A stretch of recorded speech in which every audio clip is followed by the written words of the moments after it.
Welcome to the very first episode of our podcast, the chosen one and Her the clueless podcast. one, our podcast. Um, I brought this up as an idea and she completely took it over, guys. yeah, Podcast. I'm a absolutely. guest. Uh I'm a huh. guest. He's a Our guest. guest. He's actually a guest on the podcast. Yep, that's Um, me. so this is the series that we decided to start together. Um, just She picked for me. well, we just decided that it was time for you to learn more about books than you have learned. So, we're going to be teaching you about all the book series, and we're going to turn you from a clueless reader into a very experienced reader, going through all kinds of books. A trauma victim is what you're making me into. Yeah, basically. Let me read, guys. Yeah, basically.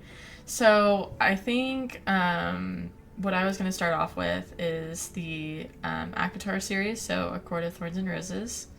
Um, I feel like this is the pinnacle of where, like, the whole fairy, like, fae tropes came from.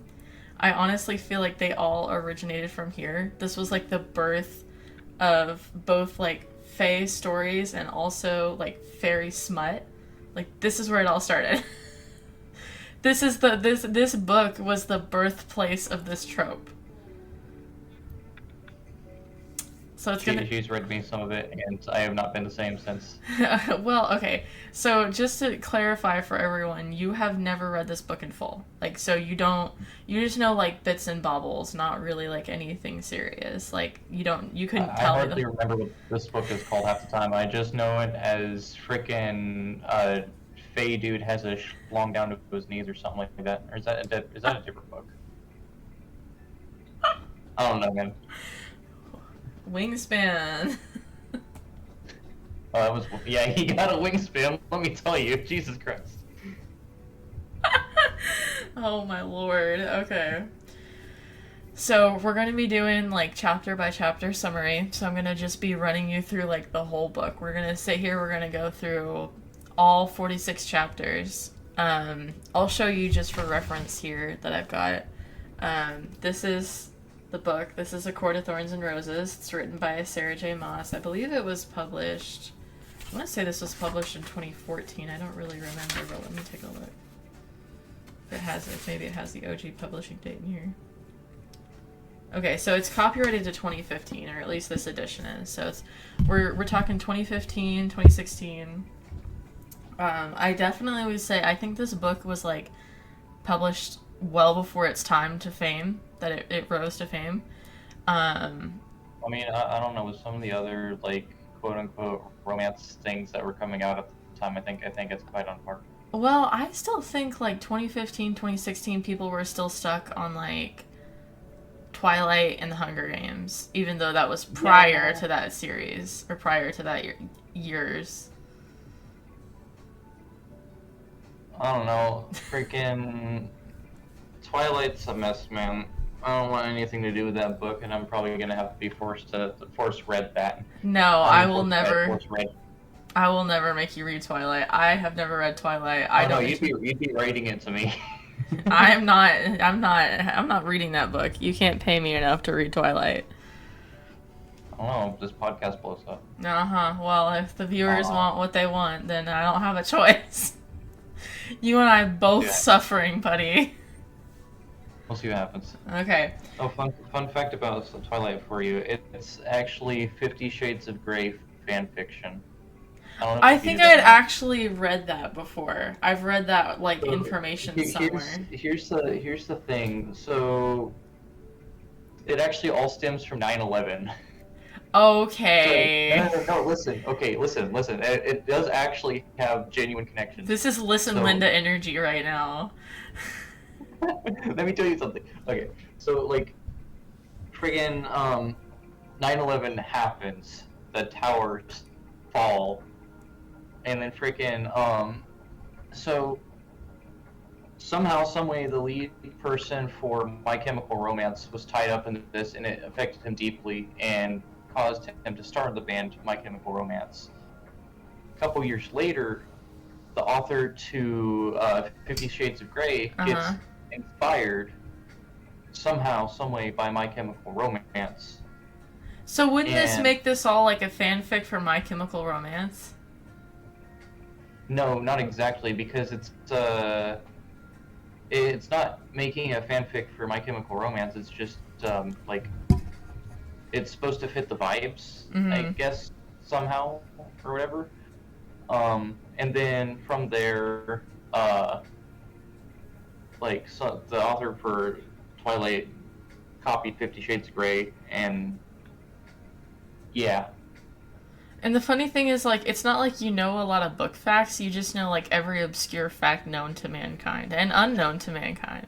You only know that because it's an obscure fact. If this was a commonly known fact, you would not know this.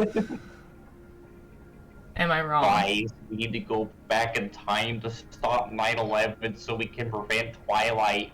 Oh my goodness. Okay. Okay, back on track. So, A Court of Thorns and Roses, and the book starts out, it kind of opens, it gives you a little bit of an introduction to the continent of Prithian. That's where everyone is Prithian. And you don't know anything about it yet, but you're opening to this snowy, like, foresty scene, where Feyre is who we get introduced to first, Feyre Archeron. She's talking about, she's hunting, which is how the scene opens, which to me is very reminiscent of Katniss, because that's how her story opens as well, is by hunting. I was about to reference that. Like friggin' every mid-teens romance book opens with some chick hunting with a bow. I swear. I know, honestly, the irony is great. I'm not saying that, ACOTAR was trying to copy Hunger Games, but there's definitely like, you can't ignore the resemblance. Um, so Feyre is out in the forest. She's hunting for food for her family. And that's when she briefly talks about, like, oh, if I don't do this, we're gonna go hungry. And it's scarce. And, like, the reason why I'm out of my normal perimeter is because of how scarce the food is, because it's the winter season, and food is harder to find, especially if you're hunting in the woods, at least in wherever her place is. Anyway, she's crouched down, she's hunting, whatever, and then she sees a deer. Score, right? Like, even, and again, I'm going to draw back to the Hunger Games, where Katniss is also sitting in the woods, And says then she says she sees a deer for the first time in like 12 years. That gets ruined in a different way, but it is ironic that both open with women hunting in the woods, seeing deers.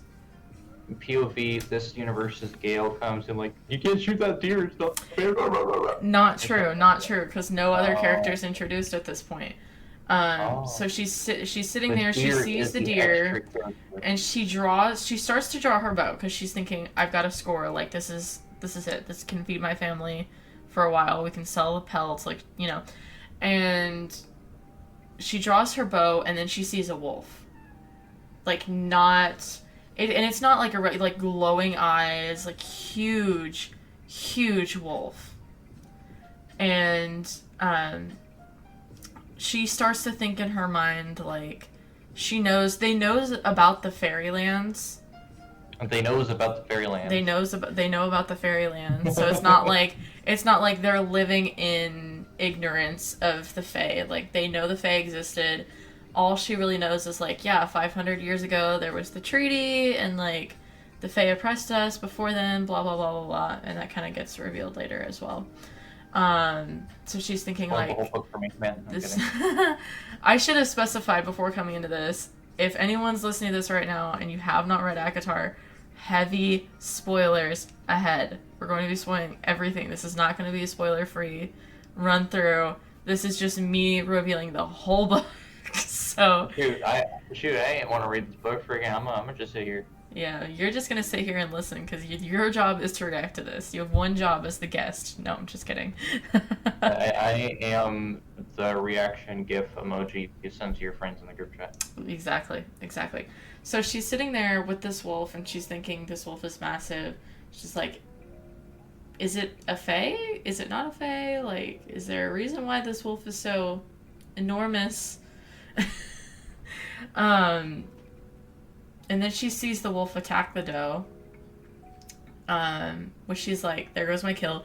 I think low-key it's because she didn't act fast enough, but essential for the plot or whatever. Because once the wolf attacks the doe, like you would normally expect a wolf to do, she then shoots the wolf with a bow and arrow made from ashwood, because she's thinking, well, if this is a fairy, ashwood is known to kill fairies. It's like one of the very few things, if not, I think the only thing you can kill a fairy with is ashwood. And one of the fairy few things. So, right. Left. So, the ash arrow has the power to kill fairy, and she uses it to kill. I mean, like, right in the eye is what it describes. Like, right in the eye is where it just. Right on that. So, she kills the wolf, and she's like, well, you know, got the wolf now. Now she's going home with the doe and the wolf's pelt. She skins the wolf, takes it back home with the doe. Now she's got a wolf pelt to sell in the winter, and she's got a deer to feed her family. She's doing good, considering the scarce winter months. So then, after that, we reach chapter 2. She returns to the cottage that she shares with her father, who's actually never named in the series. Never gets a name. Is Ever. Pro disabled or something? Yes. Jeez. Yes, Okay, actually. That makes a lot more sense. Yeah, so her father lives, and she lives there with her sisters. Elaine is the younger sister, and Nesta. So then it starts to go into talking about how 8 years prior to where we are in present day, their family lost their entire fortune. Like, they actually grew up wealthy. Like, wealthy in the area. And, you know, he went out on this mission, and it wasn't successful. He came back, but he had, like, a lot of debts. So one day, like, these... I think he just went down to the local, whatever time period this is, local casino or whatever of that time period. No. It was like, I'm going on this epic quest, guys. I'm going to take all of our wealth with us, and I'm going to use it to grow it, and he just loses everything. No, because he actually is described to, like, go on this ship for, like, some merchant trade thing we'll get into. And the creditors came and found him after he had been, like, borrowing and all these debts and stuff. They came and found him and shattered his leg. And that's why he's disabled, is because he's limping now because he has a shattered leg. I think my gambling idea fits this narrative the most at the moment until this is I mean, later. technically, you could say like it is gambling to go out on even a trade route for a merchant. It's still gambling because it's a risk. I'm saying this dude played slots on that thing. There was no slots. This is back in a fantasy time. There was nothing like that, you goober. Fantasy slots. Oh my gosh. So, then comes into the fun dynamic of Feyre bearing the responsibility for the entire family. Like, everyone, Dad, Nesta, Elaine, she carries them all. Because she promised her mother on her deathbed, I will care for the family. Nesta and Elaine, Nesta's kind of like too like snooty, hoity-toity, like, I don't want to get my hands dirty. I'm too uppity for this to, you know, go hunting and get my hands dirty and stuff like that. So that's why she doesn't do anything. Throw a deer kidney at her. There's a lot of times where you'll have interactions with Nesta in the series and you will wish that something got thrown at her. Anyway, but Feyre promised her mother on their deathbed, like, yes, I will take care of them. And Elaine, she doesn't do anything either.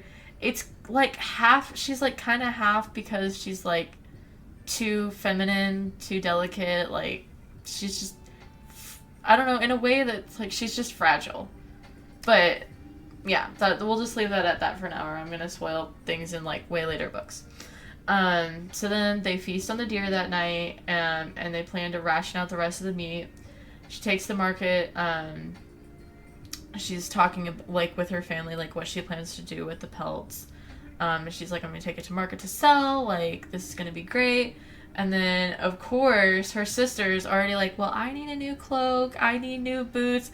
Like, girl just got this provision. And then her sisters are like, oh, you know what you could do for me? Fashion. Fashion in these hard, trying times where we're just making it by. We have to ration our food. And these girls, I mean, they've got their own characters or whatever, but they're immediately like, I need a new cloak. I need new boots. Women. You can't say that. What? Women? No context? Just women. Oh my gosh. I love women. I love all women. Oh Lord. So then after the whole, if that wasn't good enough, then Feyre and Nesta start to argue over Nesta's love for this guy named Thomas in town, who's the woodcutter's son. And Feyre's like, they don't have a dowry, like, you're gonna be a burden to his family. And then Nesta is like, oh, well, that's so silly, because, like, you're with this man named Isaac, and Isaac Hale, and Isaac Hale, she describes kind of only briefly. He's not mentioned much other than in this first book. Literally just someone that she was with, like, with no chances of ever marrying him. Like, it was all just, like, physical, like, they did it in a barn. Like, more like Isaac, what the hell? It is pretty funny that they did it in a barn and his last name is Hale, but, then, you know, Dad comes in and he chimes in the conversation and he's like, you know, Feyre, you should let Nesta live a better life because, you know, living with the woodcutter's son is going to be better than living with us. And then Pharaoh's like, yeah, there's no such thing. There's no such thing. Because they start to talk about, let me see if this is mentioned later. I'm not sure. Okay. So it isn't really mentioned. I think it's all the child's fault. No, it's mentioned, let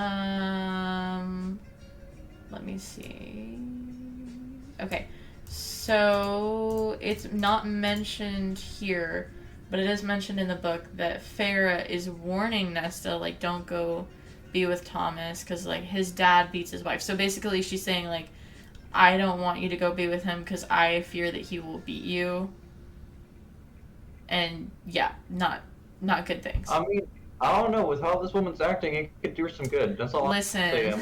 Listen. Listen. Feyre's still trying to be good to her, despite how mean she is to her. Like, Nesta is legitimately so spiteful towards her. Chapter 3 starts. Again, Cinderuff, live with the carpenter, and then come back. Let me know what you be saying about my wolf house now. Friggin' Jesus Christ. Mm-hmm. Yeah, there are moments where you just want to knock sense into Nesta just because she's being so mean, but we get places. Hello. Chapter 3. Sisters going into town, and a member of the Children of the Blessed stop to talk to them. Children of the Blessed are humans that basically worship the High Fae.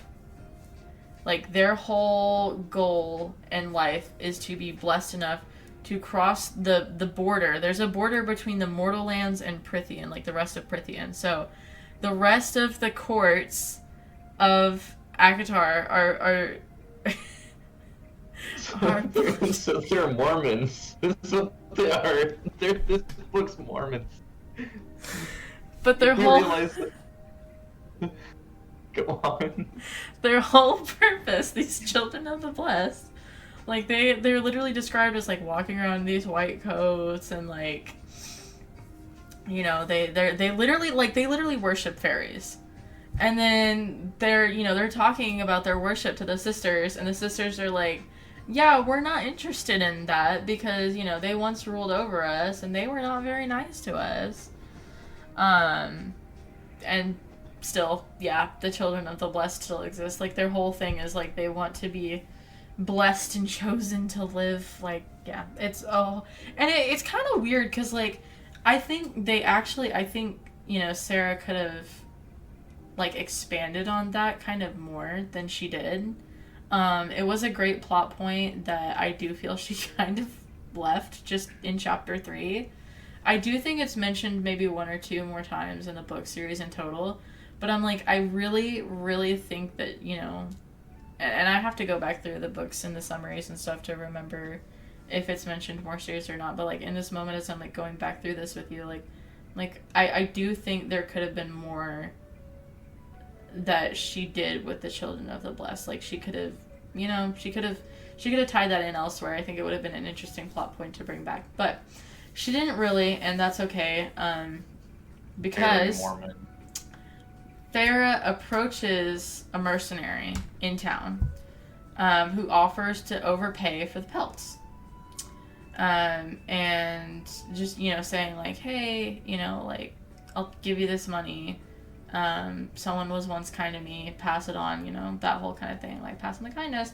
And then Feyre's like, well, I'm not going to turn that down because that would be stupid. So she takes the money, and then the mercenary warns Feyre when she's like making the transaction with her. She's like, don't venture too far into the woods. She's heard rumors of fairies crossing the wall into the human lands. So she's like, don't venture too into the fairy woods, it's dangerous. And despite there being a treaty, like a peace treaty between Fae and humans that was brokered like 500 years ago, that basically I'll stay to my land, you stay to your land, we'll just leave each other be, we'll just be at peace forever. Because, every time that people say we'll just leave each other alone and be at peace forever, that's always worked out in every context of every human history story known to mankind. So, of course, it's going to work out here. Not. Yeah! Not. And then, the mercenary is also talking to her, mentioning her, like, yeah, so, the attacks by fairies have been increasing.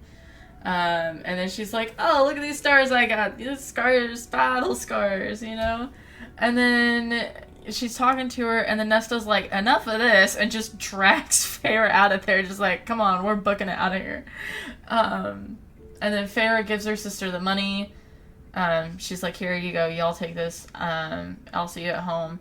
And then she goes to meet with Isaac. And for the sole purpose of just doing it. Getting down and dirty in the animal barn. Because, and I mean, to her defense, she has to be so stressed. Like, she literally carries the entire familial responsibility for their livelihood and their survival on herself. Here's what I'm understanding. She went, shot a wolf that was eating a deer, watched the wolf try to devour the deer in front of her. She dragged the bleeding corpses home, gutted them, or she dragged one of them home. The other one she had to skin and pelt herself. So her hands are disgusting right now. And friggin' the deer's also bleeding while she's, carrying it. Well, I'm sure if you're leading all... And then she goes and sells them, basically, eats the deer, sells the pelt, whatever. Okay? I'm sure this isn't in the same day or whatever, but whatever. Like, she friggin', for talking about by the times or whatever, she's lucky to have washed her hands back in the times, friggin', let alone get a full shower. Like, I don't know what kind of, like, mushrooms this guy was finding in the forest, but, like, Jesus Christ. Yeah, they had to have been strong.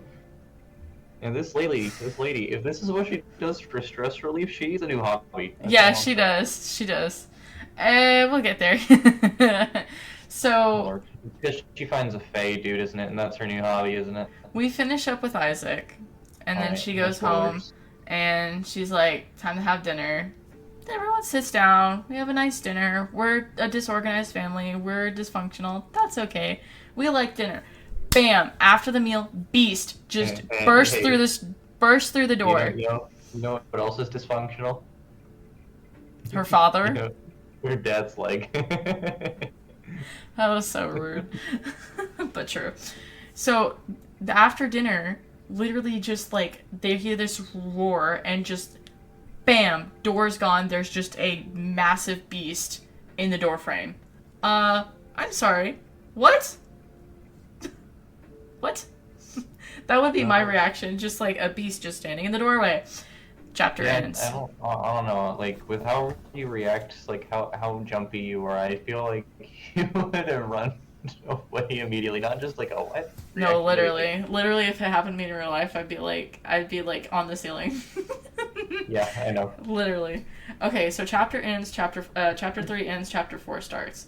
And we're back in the scene with the beast, like in the middle of the moment. She grabs her hunting knife. I don't know what she thinks this is, like this giant beast, and she's just gonna go after it with a hunting knife. Anyway, the creature is described to be like the size of a horse, and resemble both like a wolf and a cat, with curved horns, larger claws, and sharp fangs. And Feyre knows. It's a supersized fox with horns. Basically. And Feyre knows, like, this thing is a fairy. And she's also thinking, like, of what the mercenary told her. And then the beast yells, he just yells, murderer. As, you know, of course, our crippled father and our 2 sisters are, like, huddled in fear. And Feyre's just out here with her hunting knife, like, I don't know what's happening. If that wolf was a fairy, which it probably is based off the context cues, that wasn't murder. That was defending the treaty. Like that fairy wasn't supposed to be there in those lands unless this stupid girl somehow crossed the border and shot someone on their land. So like, here's the interesting thing for the treaty. So in this whole scene where she's like trying to get, you know, whatever she can to defend herself, he's saying he wants to know who killed the wolf. Because the part listed in the treaty is that it is a life for a life cost. So if you take a life of, if you're a human, you take the life of a fairy, then you pay with your life or with a life. And if they kill a human, they pay with their life and vice versa. And so then Feyre's like, well, now hold on, because this was like unprovoked, like, you know, whatever. And she's like, yeah, but I did kill the wolf. And then the beast is now saying, okay, well, you've got 2 choices. You can die now and pay with your life that way, or you can live in Prythian forever and pay with your life by literally giving it up to Prythian. And then her dad, genius, and all of his infinite wisdom, just like begging on his hands and knees with a crippled leg, and is like, we'll give you, you know, gold, which they don't have. So he's just offering money they don't have. Very helpful father. And then Pharaoh's like, well, you know, I guess the best chance I have of living is to go and then try to escape.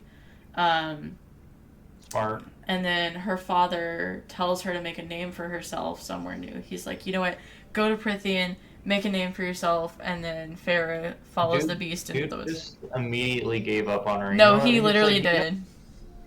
He's like, you know what, Ho, you're a lost cause. Get the hell out of my house. Which is funny because, like, they literally depend on her to live.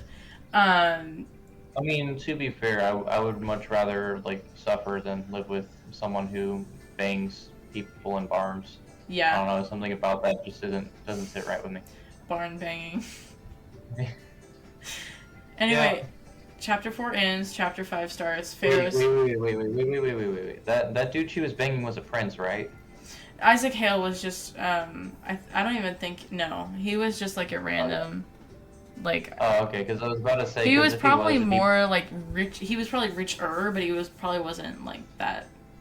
Well, if he was, like, higher up like that, it'd be Barnes and Noble. Oh, You're Lord. welcome. You're welcome. I got a face palm out of her. And I do think before Feyre leaves is when she's saying, like, don't marry Thomas. Like, this, I think it's when this comes out that she's saying, like, don't marry him. He's, you know, all this stuff. Anyway, so she goes with the beast, and then we kind of get the beginning of Chapter 5. Rides through the woods on the creature's white horse. She's saying, like, you know what, I don't regret killing the fairy. And she's talking about, like, all the terrible things that she's heard, and knowing that, you know, no humans ever return from Prythian. And even though she's literally walking into a place with where she, like, of her own mind is saying, okay, here I go into this country, in this continent, with a bunch of, like, Fae, which are known to hate humans and have hated humans forever, and still she's worrying more about her father, who basically just was like, you know, go be free, and her sisters than her own safety, because she's thinking, like, well, you know, how are they going to provide for themselves? Because I'm literally gone now, and I was their sole provider. And as she's thinking this, she smells like a very metal smell. I don't know why it specifies it smells like metal, but she smells kind of a metal smell, and then she falls into an enchanted sleep on the horse, and she falls asleep as they pass through the wall and the gate from the mortal lands to Prythian. Chapter 5 ends, Chapter 6 begins. Feyre arrives in Prythian. Woo, we made it!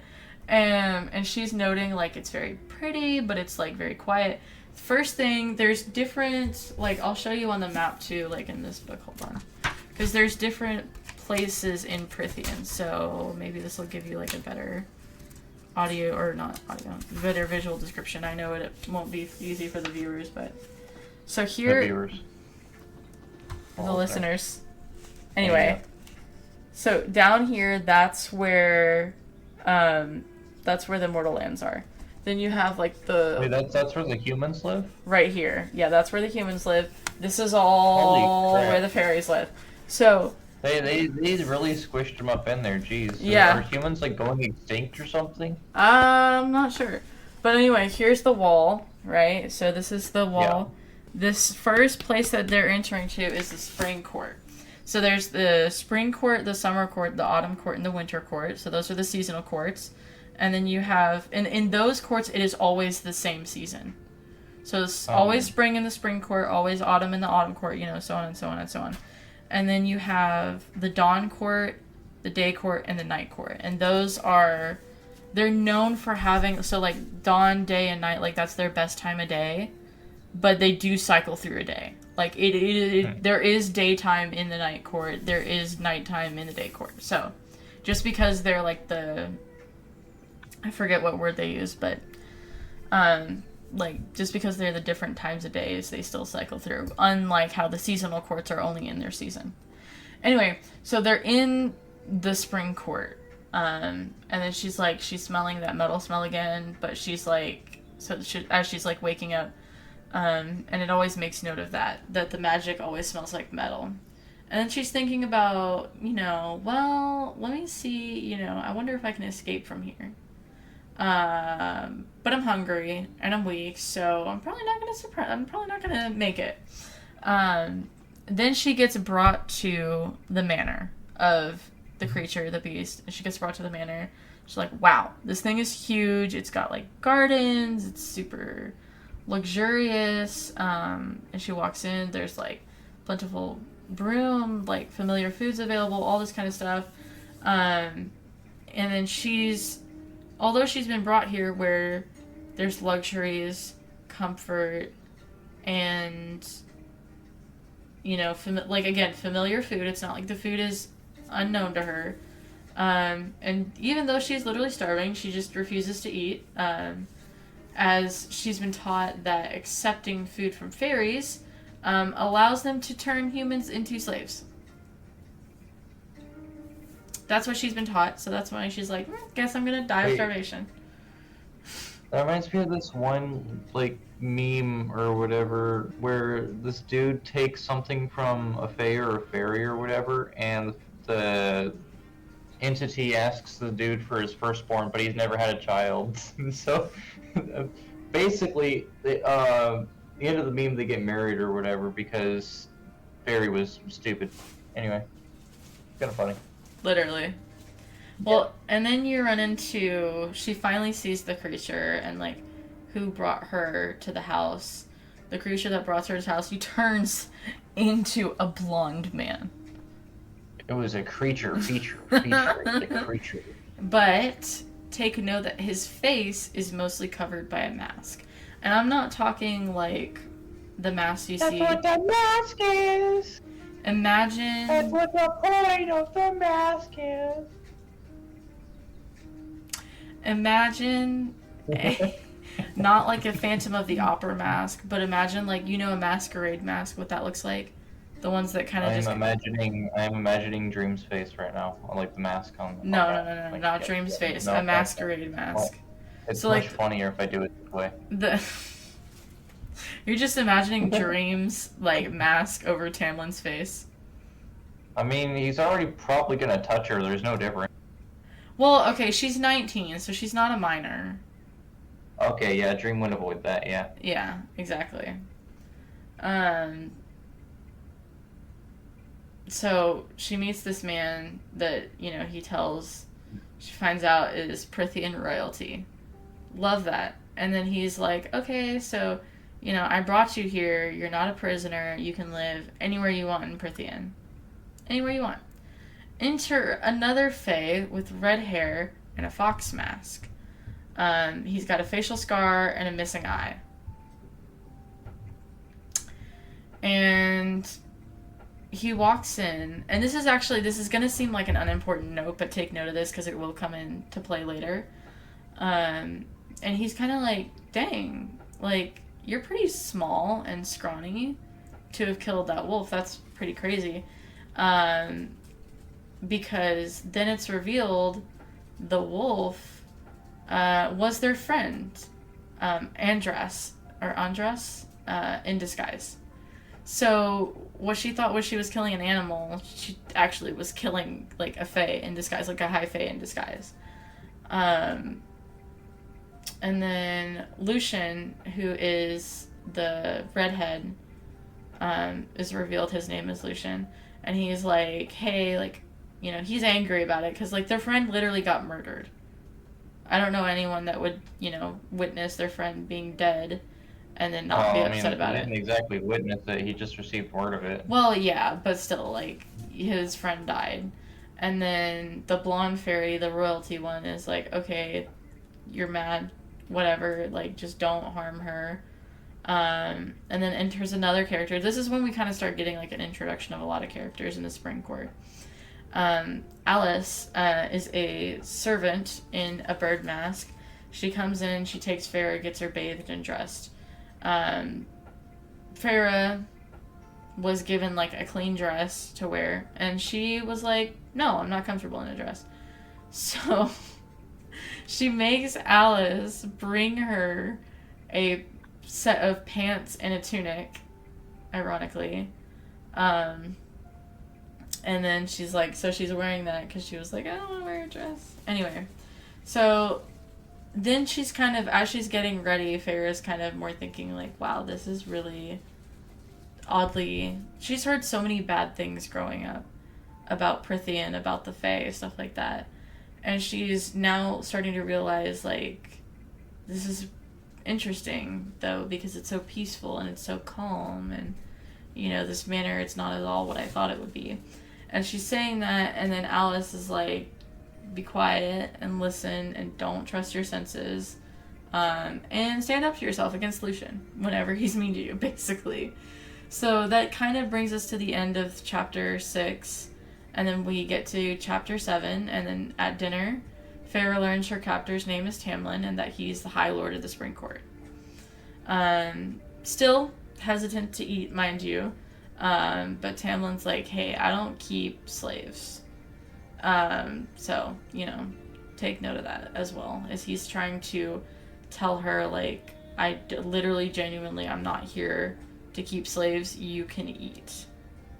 If I kept slaves, you would be a slave, but I don't, so eat your food, you incessant woman. Not exactly how I'll reiterate myself from earlier. Women. So then Feyre, as they're sitting at dinner, she's like, well, what am I supposed to do with myself in Prithian? Like, my family's there dying of starvation, and I'm just here in Prithian. And then Tamlin's like, well, I don't really care what you do as long as you, stay out of trouble. And by the way, your family is being taken care of, so that's all fine on that front. And then he says, your family's being taken care of. However, if you leave Prithian, that's not going to be like that anymore. So now she's got the dilemma of, well, I want to get back to my family, but if I leave Prithian, I'm putting them in a worse situation if I believe Tamlin's truly taking care of them. If I believe that he's truly taking care of them. Although she does take note, like, yeah, the legends that they tell us, though, say that fairies can't lie, so he has to be telling the truth. But she's thinking, well, maybe... the other legends that they were, like, telling her. Well, but then she's thinking, well, maybe he's not lying, he's just twisting the truth in a way that's not really a lie.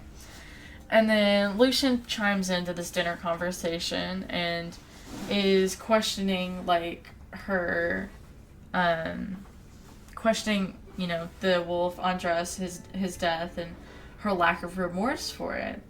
And then she kind of apologizes, not really meaning it. She's like, yeah, sorry, whatever. And then, eventually, it occurs to Feyre, she realizes she's gonna be magically held at this table till she eats some frickin' food. So she relents, she starts eating food, and she was like, wow, this food is, like, so good. It has such high quality taste to it. And then Tamlin, they start to talk at dinner more. This is still a lot of world building, so it's not like a super lot of interesting things that I get to tell you about the book, but we'll get there. Yeah. Tamlin and Lucian, they question Feyre about her life, and she's like, why do they care? They literally said they don't really care about me. But then she's saying, like, because I think they nudged her a little bit, and she's like, why are they asking about Isaac Hale? But then she's like, well, I don't love him, so there's that. Anyway, they keep chatting for a bit. Dinner's dismissed.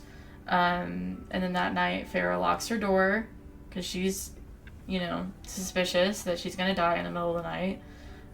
She rings a trap from her curtains.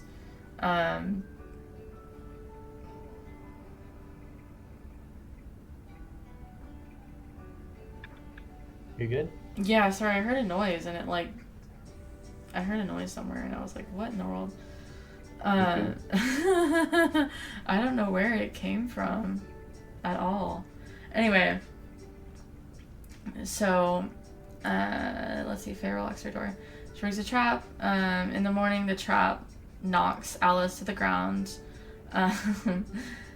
And although Alice is kind of annoyed that, like, all the curtains got wrecked, she's impressed that Feyre's, you know, willingness to fight back against, you know. And she's not really captured, per se, because she's not really a prisoner at the manor, but she knows, she's aware she is a prisoner to Prithian now. Like, this is her life. Not that she's going to accept it at first. And to be honest, when I think I was reading this book, like, I had just freshly turned 18. So, was I 18? I'm trying to remember if this was a 2022. I think I might have been 17. No. I don't know. But I was either 17 or 18 when I was reading this book. And when I was at this part and she kept talking about how much she wanted to escape, in my mind, I was thinking, I was like, but you have this hot fae and he's going to provide for you. Why do you want to leave? Why do you want to go back to your boring deadbeat life with your dad that doesn't do anything and your sisters that whine? And you've got this, like, awesome fantasy... Yeah, anyway. So, then Alice finds Feyre, and she's like, yeah, this trap that you got, useless. But do be careful of dangerous fae exploring the ground. And Feyre is now doing more exploring because she's bored, I guess, or whatever. And she's looking at the paintings in the hallway, and she's kind of starting to actually be able to take in the beauty, the vast beauty of the manor for the first time. The spring court, I think almost every court in its own way is described to be beautiful. The spring court is like, I mean, you imagine the most picturesque spring that you've ever known. Like, ever. And that is what the spring court looks like at all times. I mean, I know my valve spring's gotta be redone at some point. Not what I was referring to, but that's okay. Oh, okay. On her way through the exploring through the manor and seeing what all there is to see, Tamlin interrupts her, and he's like, "Oh, I don't mind giving you a tour," and then she kind of rebuffs it, and she's like, no, not really." And then he tells her, he warns her, he's like, "Hey, there's like a blight that's weakening the magic in Prithian, and it has been for 50 years. And so you might want to be careful, like it's going to impact the human realm as well." So he tells her that's when Feyre learns about the blight for the first time. Take note of that bit is very important, and will come back into play later. So that chapter ends, the next one starts. Feyre is searching the garden, kind of for potential hiding spots, escape, stuff like that. She's still on the track to want to get out of here. And she's sitting here hoping to convince Lucian to plead her case to Tamlin and find a way around the treaty. Not possible. So she's running around, she hears a noise, and she sees something out of the corner of her eye, kind of shimmery, and she realizes, I'm not alone in the garden. And then well, no, duh, isn't it a freaking public garden? No, it's his manor garden. I mean, this is all on his manor. And yeah, he does have servants that are not slaves, but he does have people that work around the manor. So I would be but I think this was kind of in an eerie way. I don't remember the exact wording of the book, but this is all me just trying to sum it up for you. Then she realizes that she's not alone, and then she thinks she sees something, and then basically she blinks or whatever, and they vanish in a moment. Then at dinner, Feyre's schizophrenia. Hold on, this gets better. So at dinner, Feyre thinks she's in all of her wisdom, brings a knife in the sleeve of her tunic to her dinner. Not sure, I can't remember. I'd have to go back into the chapter and see why she logics that out. But she's thinking about how she's been kept from providing for her family, keeping her vow to her mom. And then when Lucian lacks her for her knowledge of the Fae world by asking her what her mother taught her about fairies, she revealed her mother died when she was young. So then we start to piece some more stuff together about her history. Tamlin's like, "Oh, I'm so sorry." And then back in her room, as dinner finishes, she goes back in her room. And then she's okay, now I gotta skedaddle out of here. And so she packs a bag with clothes and a stolen knife, and in case she has an opportunity to, escape. Then she plans to find Lucian, who's on border patrol, and win him over to help her release. So, if, she knows Lucian's going to be around, she just wants to get out of here. She's I can convince him for sure, because she just, a lawyer, this woman is. And then on her way to find Lucian to convince him to, turn a blind eye, Tamlin finds her and is "Hey, you want to go riding?" And she's "No." And he's "What?" So then Feyre finds Lucian as she planned, joins them on a hunt.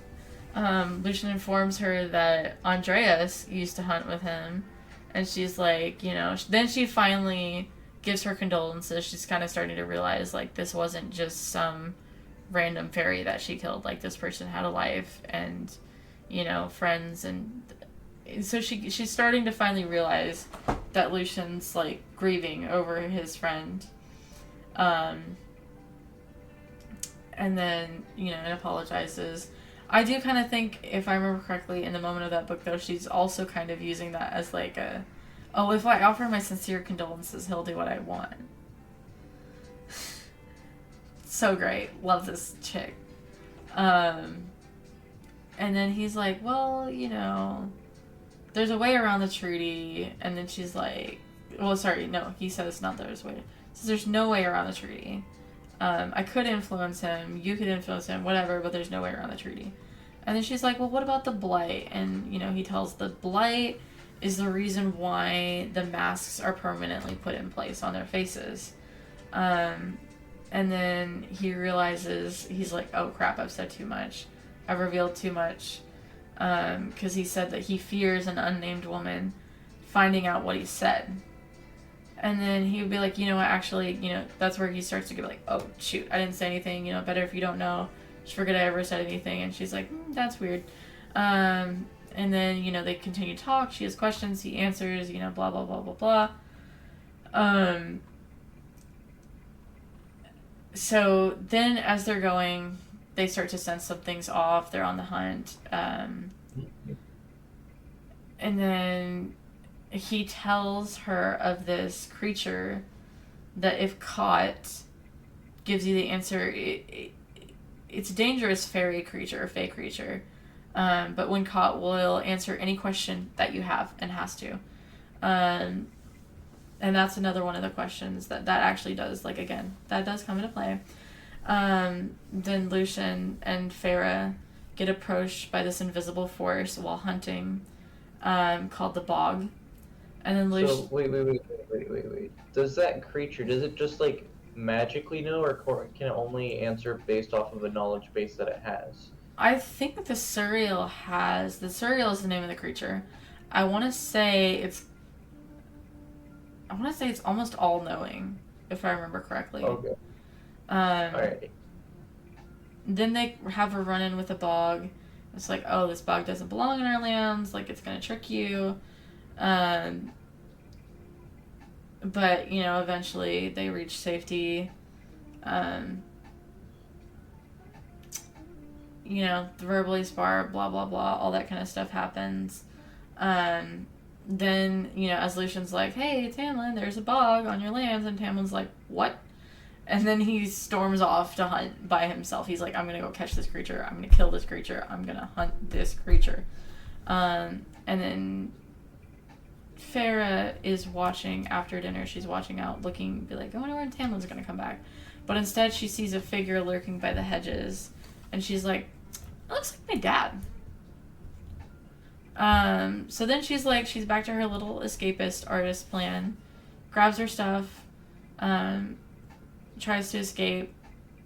She reads down the trail. She's like, oh my gosh, my dad came to save me. Which is kind of ironic because, I think it had to be, something she thought only out of pure desperation. Because, if she had a brain, she would remember my dad's crippled and I couldn't even get him out the house to provide for us. Which to me was... If she had brain, that's the thing. Right. She doesn't have a brain for a long time, honestly. Even at the end of the book, I still kind of hated her. But then in the second book, you kind of grow to love her. And then as she's going, Tamlin's like, hey, I see you trying to escape. And then Feyre's like, oh crap, I'm going to die because he's trying to escape.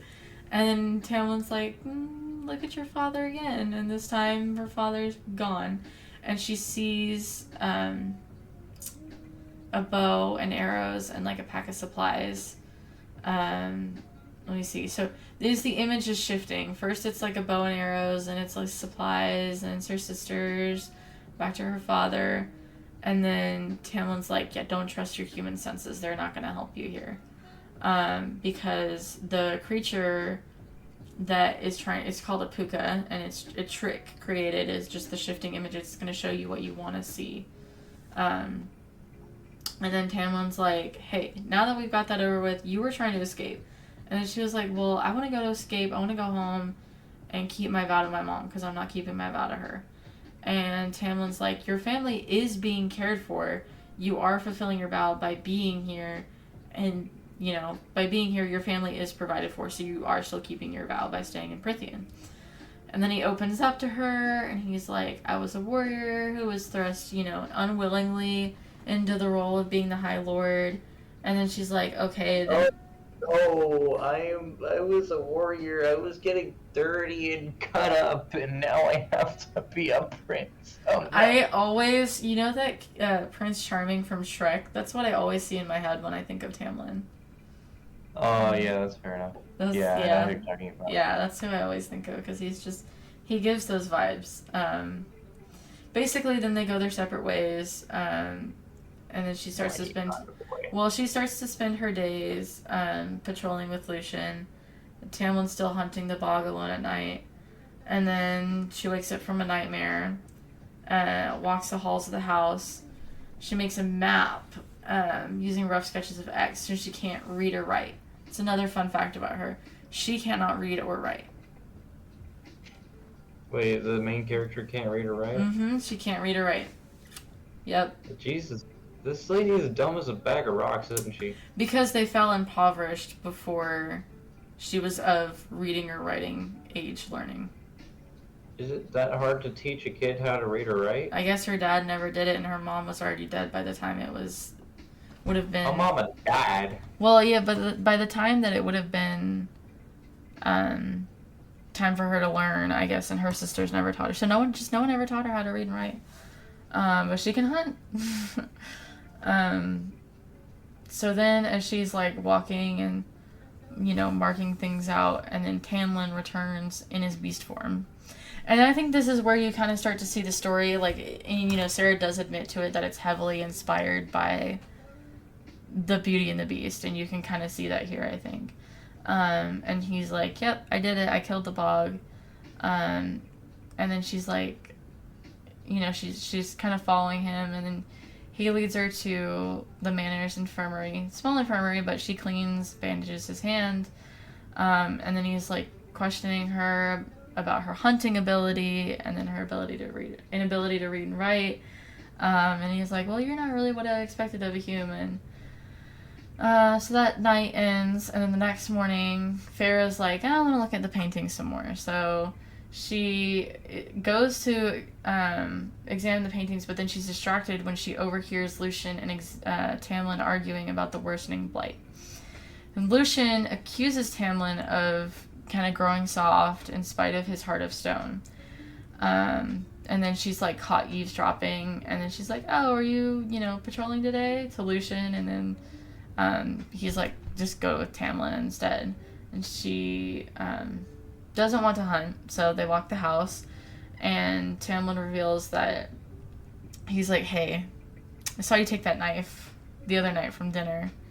And Feyre's like, she doesn't, I don't remember if she says anything, but my notes, excuse me, my notes here, just have Feyre, like, immediately going to ask him about, like, are we gonna have more creatures like the bog? Like, is this a regular thing? And the thing is, like, yeah, dangers are gonna enter, but we will get past this. The blight's gonna pass.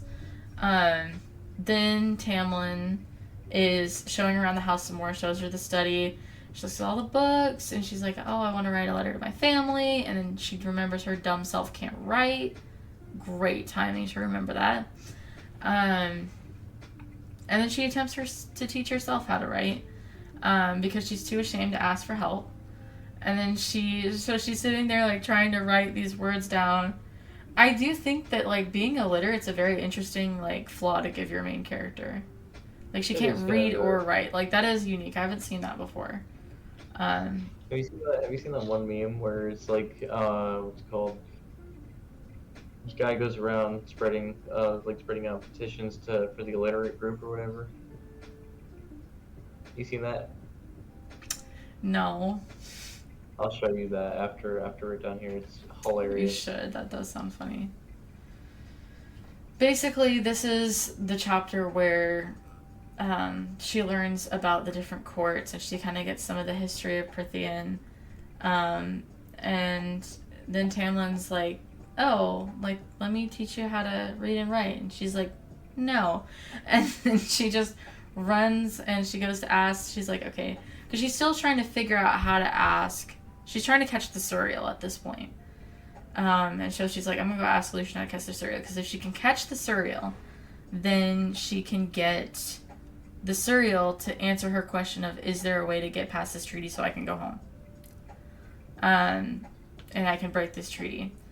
And he, Lucian tells her, like, well, if I was a Suriel, you could find me in the western woods near young birch trees. And then he's like, and if I was a Suriel, I would want you to bring me a slaughtered chicken, with a snare and a double. So he's giving her all these suggestions, basically telling her how to do it, while also trying not to sound like, yeah, I told her. He'd be like, well, if I was a Suriel. So he gives her all this advice, and he's like, hey, but Tamlin's not going to approve of this, so, just keep that in mind. And she's like, well, I don't really care. So she goes out in the woods, and chicken, blah, all the stuff that she needs, catches the Suriel, which is described to be a thin creature with a bony face. And the Suriel tells Feyre she cannot go home without risking death for her and her family. And then reveals that Tamlin is the High Lord of the Spring Court. Tells her that staying with Tamlin will keep her safe from the Blight. So this is where the Suriel goes like, hey, stay with the High Lord. And so she's like, okay, so I guess that's, she seeks, more detail, and then is when the Suriel starts to say, well, there's this king across the sea of the other continent of Hybern, King of Hybern. He's angered by the terms of the treaty, and he sent creatures to infiltrate the courts. One of these, the deceiver, betrayed the king, and that's all we find out till the Suriel suddenly stops the story and tells Feyre, yeah, we're not alone. Free me. And then all of a sudden, and they're in the middle of that conversation, the Nagas show up. So she's kind of contemplating her options. She's getting trapped with all these Nagas. I'm going to sum this whole part up to say, like, they defeat the Nagas, whatever, it's fine, she gets out. He's like, stay close to the house, blah, blah, blah. So the Nagas, getting the Nagas die, blah, whatever. Okay, moving on, because I'm sorry, the Naga part is so dull to me. Then, she talks more to Alice and Lucian and Tamlin. Huh? Actually, that pun wouldn't work out. I'm gonna shut up now. Oh my gosh. So Feyre's kind of still seeking out more information, more answers from the Suriel. And then... I too ask goes for answers. Exactly. Then Tamlin confronts her about her writing again, and then she gets offended. And she's like, I don't need your help. I don't need your pity. And he was like, well, they can be, we were friends with humans 500 years ago. And I don't need no man, strong, independent woman. And he's like, well, my family stands against slavery and tyranny. Bro might be Abraham Lincoln. Yeah, right? He wishes. It would help him a lot more. So then he's saying, like, oh yeah, by the way, we glamored your whole family, and they just, they think you're helping out with this sickly aunt here, so you're okay, So basically they've not memory wiped, but for a way like memory wiped, glossed over her family's memory, and now they're just thinking, Feyre's gone to help her sickly aunt. And she's like, okay, but then he's like, yeah, but don't worry, like, we've got your family taken care of. So you can kind of see their relationship kind of starts to get a little bit better. Feyre has nightmares again, talking about, like, this, oh, that's right. So she's walking after a nightmare. She hears shouting. She runs to the stairs. She sees Tamlin carrying a blue fairy that's bleeding and severely injured. And it's a lesser fae from the Summer Court that was just found, like, dumped over the border of their court. And the fairy cries out, like, she took my wings, and we don't know who the she is. Feyre holds the fairy down as Tamlin tends to the wounds on his back. And then Lucian, this is just a note in here just because I think it's funny.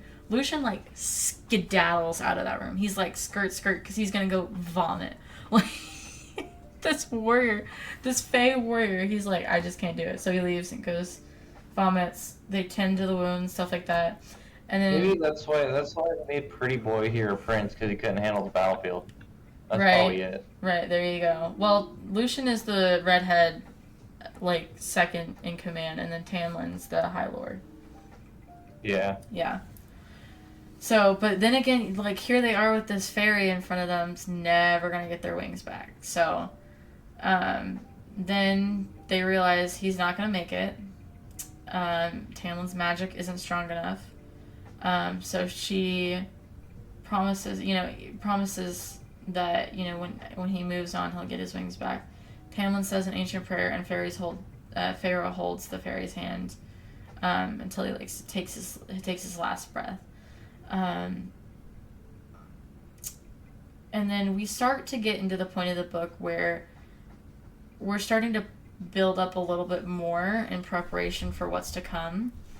Tamlin and Lucien are starting to, they have a conversation, and they're starting to stop said conversation when Feyre walks in, and then they go for a ride, through the glen, all this kind of like distract you from the end of the world kind of stuff. And then Feyre reveals that the Suriel was like, oh yeah, the Suriel told me that you like to be brushed and taken care of in your beast form and managed with treats. And Tamlin's like, okay, this girl just made a joke. That's crazy. I didn't know she could do that. And then it is revealed that Lucien is actually the youngest son of the Autumn Court, the High Lord of the Autumn Court. And that Lucien's father killed the woman he loved right in front of him. Because she was a commoner and he was a prince.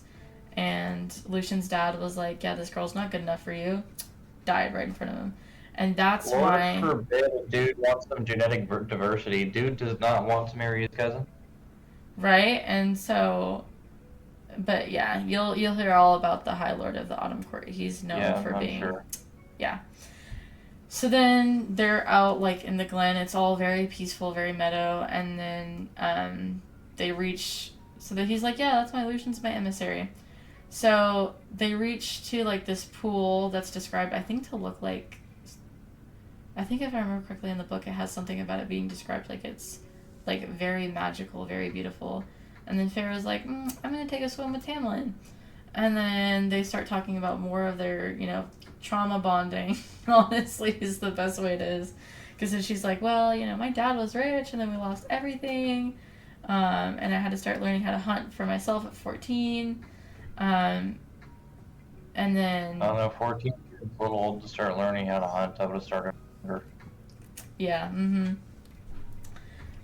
so then that's all that's pretty much there. Next chapter opens, and then Feyre starts to pick up a different hobby.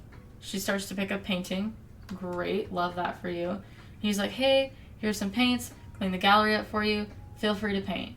And she's like, okay. So she just stays and she paints, and she does work on that. She doesn't show anyone, but she's starting to pick up a different hobby, which we love that for her. Then we start to get where Tamlin and Feyre's relationship's building more. She's learning more about his past, and Tamlin's like, Tamlin explains like, hey, there's, a difference between, in the Fey worlds, there's a difference between a marriage and a mating bond, and then he starts to explain the cruelty of his own father and brothers. And Tamlin was like, actually, I never wanted my dad's title. Like, again, we run back to that. I was a warrior. This was forced on me. But when his family was killed in the war, that's when he became the High Lord. But a lot of the Spring courtiers left because they saw Tamlin as nothing more than a beast. Then at this point is where, you're just like, oh, poor Tamlin, like, poor guy lost everything. Then as they're walking back, Feyre's like, yeah, look at these fairies, they're building bonfires, what's with that? And then Tamlin's like, oh, they're setting up for Callan Mai, or Fire Night, which is a ceremony that, generates the magic that sustains the land for the year. And then he's like, oh, by the way, you're not invited. You're not invited. Stay away from all the fairies. And then as they enter the garden, Tamlin tells Feyre, like, yeah, just hide. Don't, basically, he just says, like, about Callan Mai, he's like, yeah, don't do it. Then they run into, like, this creature called an ACOTAR. Not really that important in this moment. Okay, next day, the Feyre paints a bat-like creature, which is kind of like the ACOTAR. Then Fire Night begins, so Callan Mai is upon us. She sees the glow, and she's literally like trapped in her room. Like Tamlin was like, no going anywhere for you. She sees the glow of the fire, she hears the drum beats, she smells the magic, and she's like, oh, like, I want to go. But Tamlin told me to stay in my room. But I want to unlock it until morning, but I want to go. And Feyre, in her infinite wisdom, is like, you know what? I'm gonna go anyway. And so she goes, and she's out there, and then she gets surrounded by 3 fairies telling her, like, hey, you know, we should have some fun with this little human.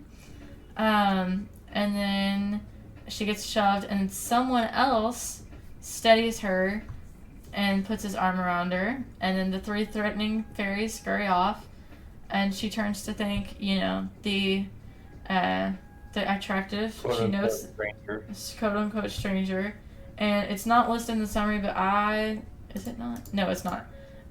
So she's mentioning, like, this stranger with dark hair, violet eyes, and no mask. So he's high fae, but he's not part of the Spring Court, because she's already learned that the blight and the masks is only affecting the Spring Court. And he's like, hey. So there is a point in the actual book that is not listed in my summary of events here, where, let me see if I can go pull it up. I think it's in chapter... Let me see where it is. Okay, so I'm actually going to read a blurb from the book. This is when she's being dealt with or surrounded by the strangers. So she's, excuse me, she's talking about, you know, she's falling out of their grasp. The ground welled up beneath me, and I reached for my knives, but sturdy hands grasped me under my shoulders before I could draw them or hit the grass. They were strong hands, warm and broad, not at all like the prodding, bony fingers, or the 3 fairies who went utterly still as whoever caught me gently set me upright. There you are. I've been looking for you, said a deep, sensual male voice I'd never heard. But I kept my eyes on the 3 fairies, bracing myself for the flight, as the male behind me stepped to my side and slipped a casual arm around my shoulders. The 3 lesser fairies paled, their dark eyes wide. Thank you for finding her for me, my savior said to them, smooth and polished. Enjoy the rite. There was enough of a bite beneath his last words that the fairies stiffened. Without further comment, they scurried back to the bonfires. I stepped out of the shelters of my savior's arms and turned to thank him. Standing before me was the most beautiful man I'd ever seen, and that is how that chapter ends.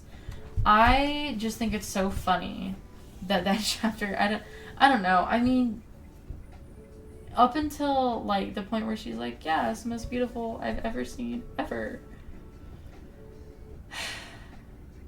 I don't know. It's the most beautiful thing I've ever seen in my life. It's a barn and an eye. Next to a barn and an eye. Literally. So after the stranger leaves her alone, because he's literally just with her for that moment, and then he leaves. And then she's like, okay. Gets caught by Lucian, who's like, what the hell are you doing here? You're not supposed to be here. And he's like, get your butt back in the house. Tamlin's going to be overcome by his instincts, compelled to seek out a maiden. And their coupling will generate new magic to renew the land. And he's like, he's not going to be himself. And, so just go to your room and don't come out for any reason. So Feyre's like, okay, but I'm going to go to the kitchen to eat first because I'm hungry. But then when she goes to the kitchen, she runs into Tamlin. And he grabs her and he forces her against the wall. And then he bites her neck. All very, very brash and sudden. And then Tamlin's like, don't disobey me again. And Feyre, probably in this moment, she's just like, screw you, and slaps him. Just... So noted, these festivals, they make the fairies active in certain ways. Basically. Literally, basically. Okay. Yeah, that's exactly what it is, pretty much. And And then the next morning, it's interesting because she gets up and she gets ready for the day, and she's like, "Let me expose this bruise I have, in order to punish Tamlin." And when Lucian asks, Tamlin's like, "Look, I did bite her butt. It's low-key her fault because she knew not to come find me." So, you know, she Oh didn't my follow gosh! instructions. So there was this girl, and she came and found me when she wasn't supposed to, and I bit her. Basically. Yeah, it's, oh my gosh. It's, yeah. So we kind of move on. It's still some like some more stuff that's not super important to the plot line, other than Feyre showing off her work for the first time. And then she's like, "Well, you know, can I help battle the blight?" And he's like, "Why would you want to help the fairies?" And she's like, "Well, you know, I guess I don't have to. You know, if you say you have to do it alone." She's like, "I guess I could live somewhere else so I don't distract you." And he's like, "No, I want you where I know it's safe." Which is where it comes into the interesting part of, like, in this whole episode of talking about red flags, he literally told her earlier in this book, like, at the beginning when she was taken, "I'm not going to keep you, like, I don't keep prisoners, like, you can go anywhere you want." And now that she's saying, "Well, I can go elsewhere," and he's like, "No, like, stay where I know you're safe. Not where you're safe, but where I know you're safe." And then that, yeah, so, but it actually works out pretty well because Feyre's starting to trust a little bit more.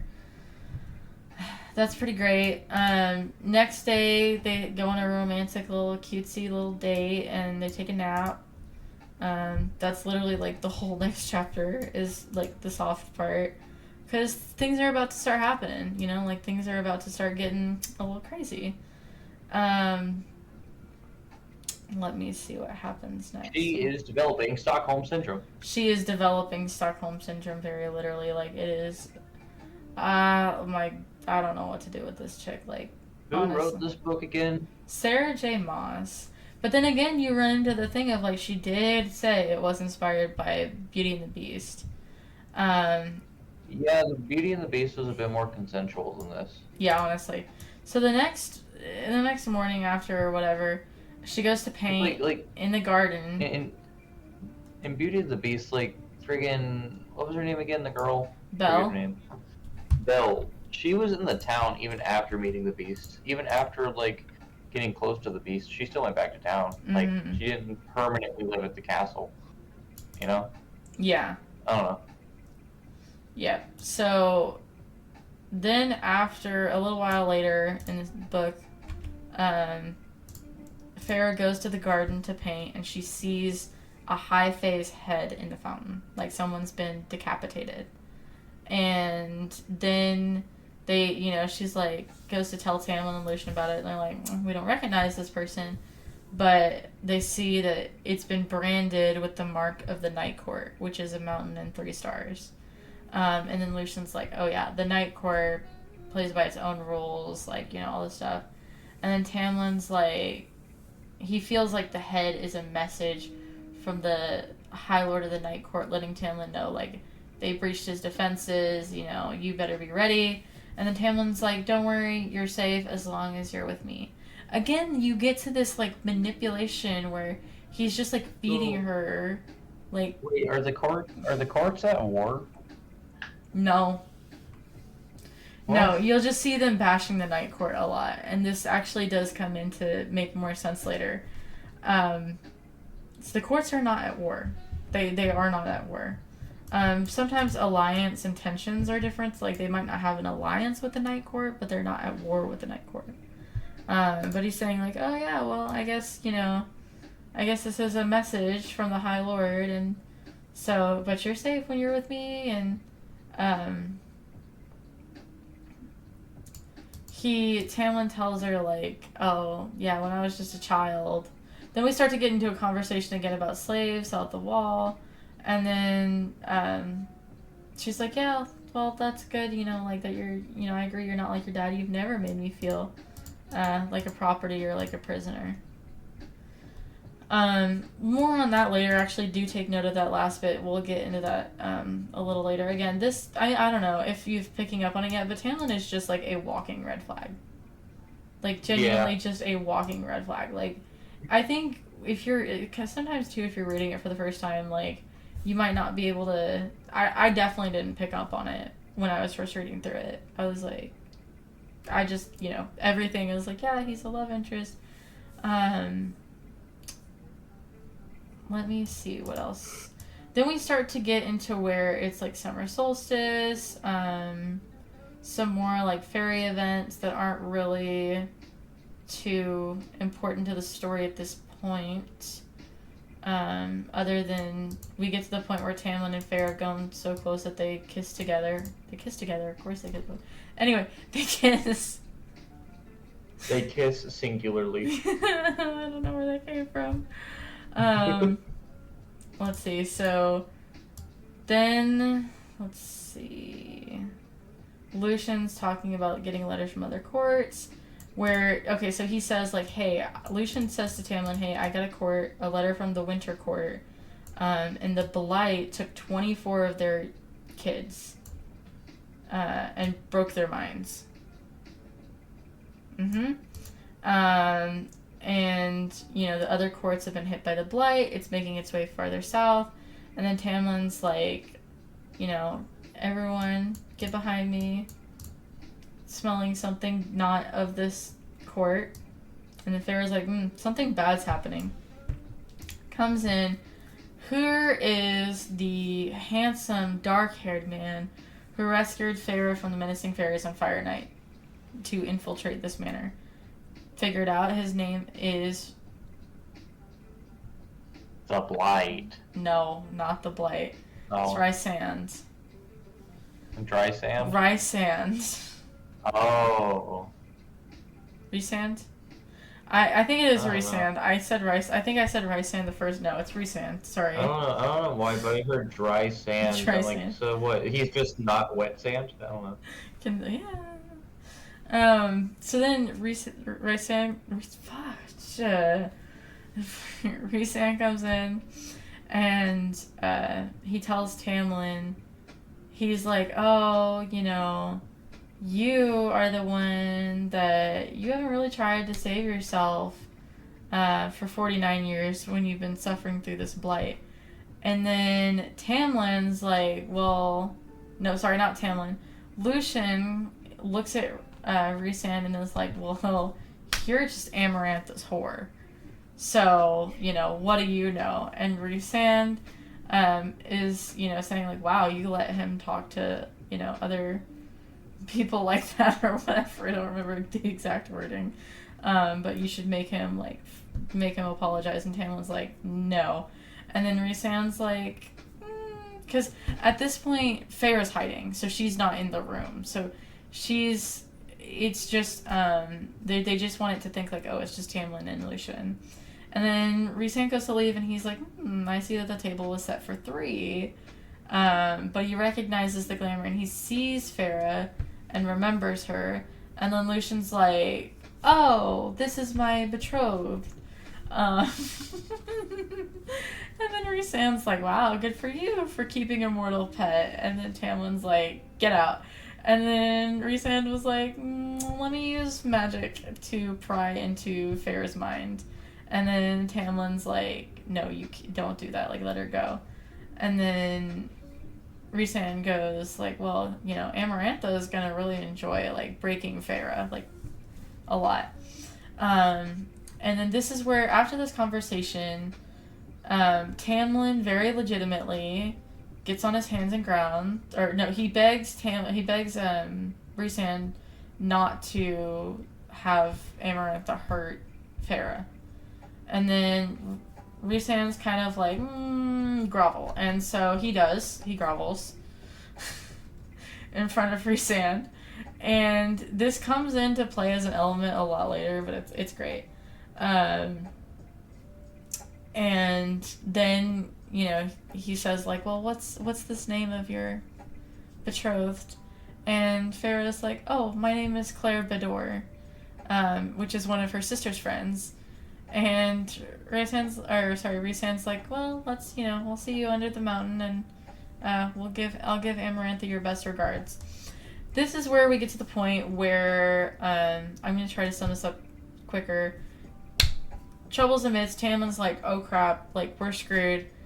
Go home. So he sends Feyre back to her house, and then she's like, oh, she sees like her family's gotten this nice house, like she doesn't even recognize it.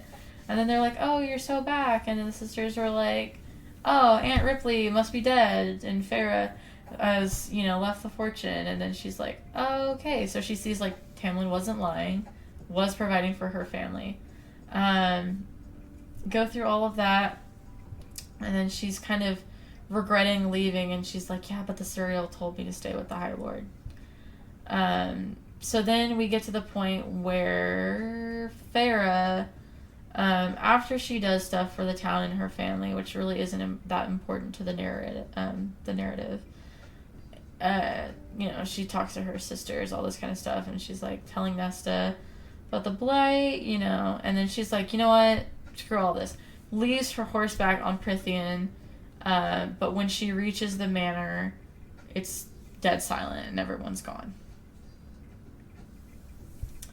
And she's like, okay, so she looks through the manor, she sees that there's been a fight, and Alice emerges wearing a torn dress and limping, and she's like, yeah, Tamlin told you to stay away. And Feyre's like, I don't care, tell me the truth, like, what's going on, I want answers.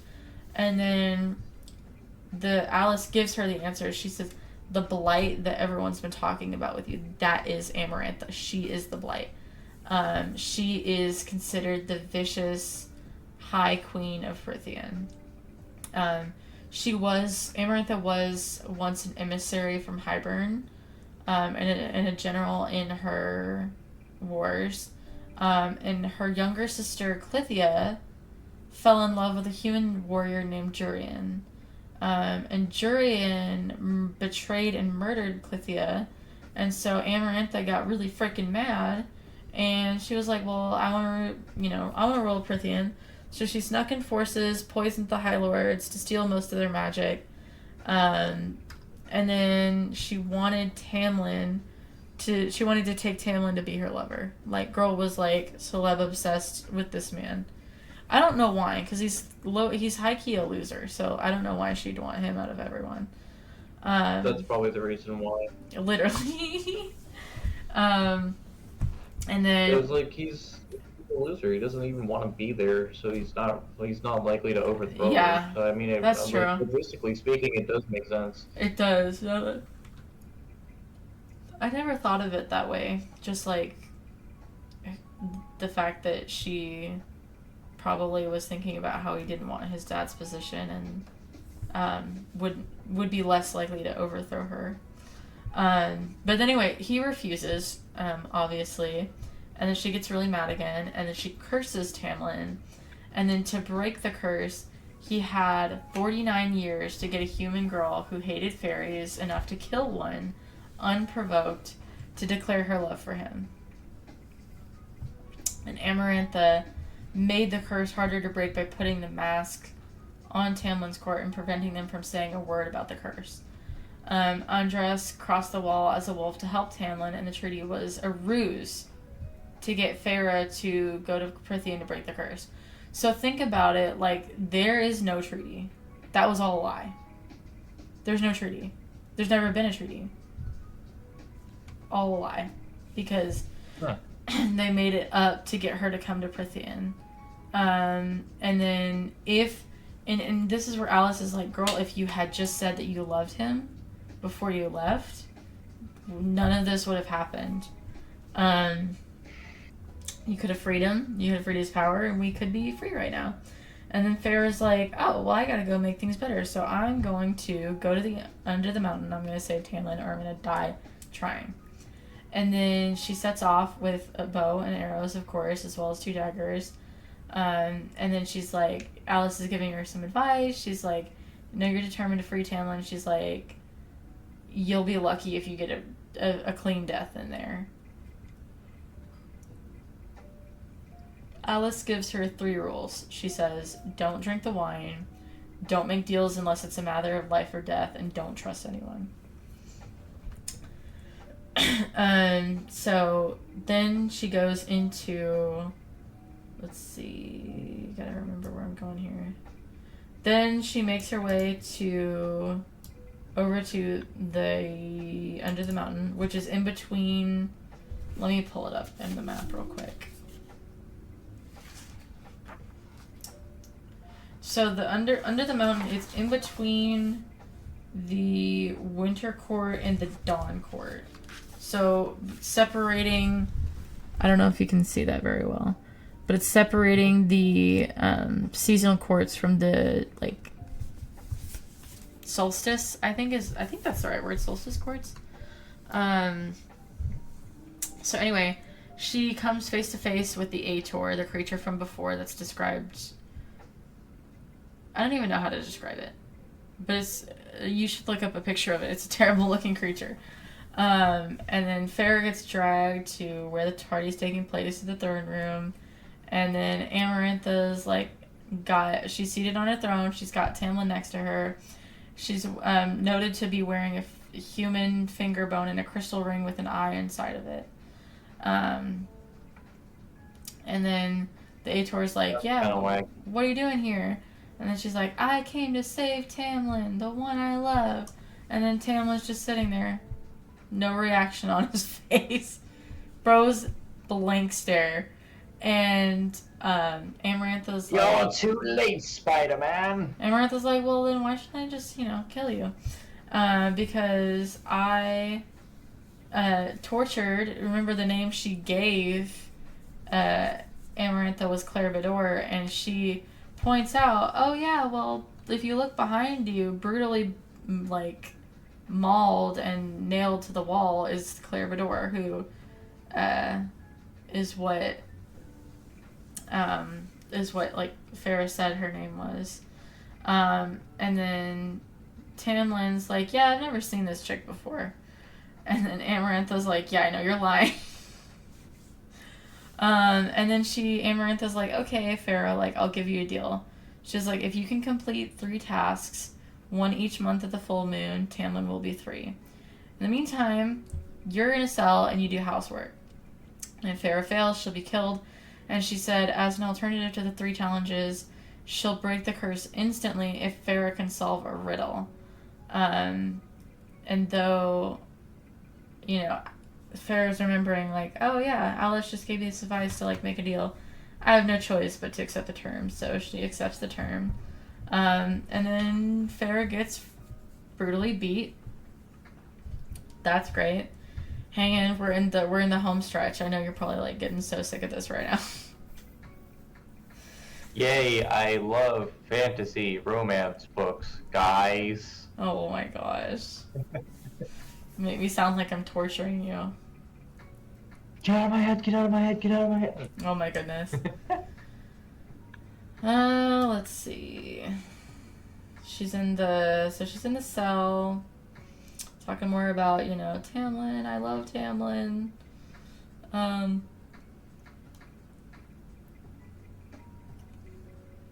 Man, if you loved him so much, you would have said this earlier! I know, and she actually... It describes, in the part where she's leaving, that she thinks about saying it, and she just doesn't.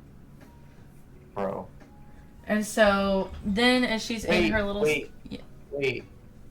If in that scene with Tamlin just there, couldn't she have just said, Tamlin, I love you, and that would have just broken the curse right then?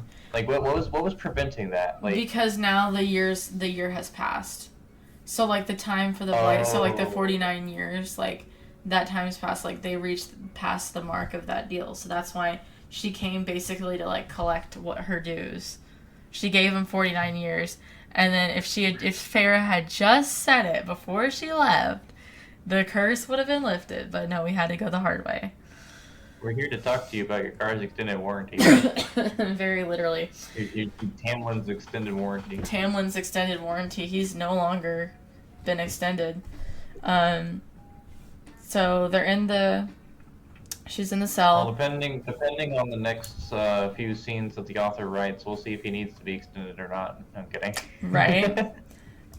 Oh my gosh, I just caught up with what you were trying to He say. just got- Oh my lord. So anyway, she's beaten, she's thrown in a cell, Lucian comes, visits, and he's like, yeah, I'm not supposed to be here, but, and then he's like, yeah, you got all those broken noses, stuff like that. So he uses his magic, and he tells Feyre all the High Lords will be kept under the mountain until the 3 trials are over. And he also confirms that the bone and the eye that Amarantha wears belong to Jurian. Interesting tidbit there. And then the guards are... Which one was Jurian again? The one that Amarantha's younger sister fell in love with, that betrayed and killed her. And then Lucian vanishes. Let's see. And then I think she's brought back into the throne room from there. And then Feyre's trying to get Amarantha's trying to get a name out of Feyre. Feyre's like, no. And then Amarantha looks to Rhysand and is like, yeah, is this the girl you saw at Tamlin's Manor? And he's like, well, they all look the same. Then the ACOTAR drags Lucian in. And I don't know where this is, like, mentioned. I think... Rhysand or whatever, just being outwardly racist, like... This girl literally, it was like, do you know this chick? And he's like, I don't know, all these girls look the same. They all human. Literally. But there's a lot of this that's just like, you gotta take it at face value and then let her explain everything later. Because there's so much like underlying stuff here that you don't see until you like know everything. It's also revealed, I think a few chapters back, and I forgot to mention, Amarantha is the reason why Lucian has a missing eye. So when Amarantha struck the deal, or like when she was saying like, yeah, I don't want to, like, I want Tamlin to be my lover, Tamlin sent Lucian to go tell her, like, yeah, tell her I said no. And then she got so mad, she basically like de-eyed him. He has a metal eye in replacement of it, but yeah, so she doesn't have an eye. So the ACOTAR brings Lucian into the mess and is like, yeah, I'm gonna attack Lucian. And then Feyre's like, okay, I'll tell you my name, like, to protect him.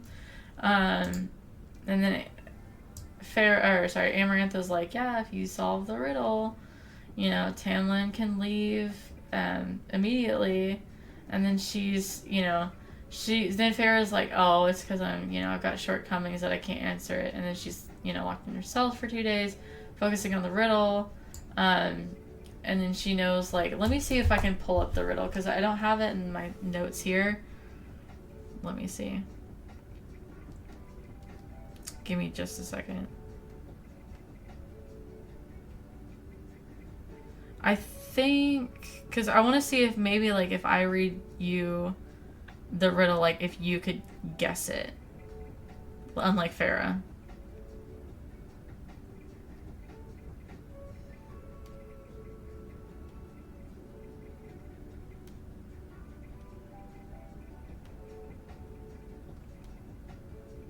Let's see.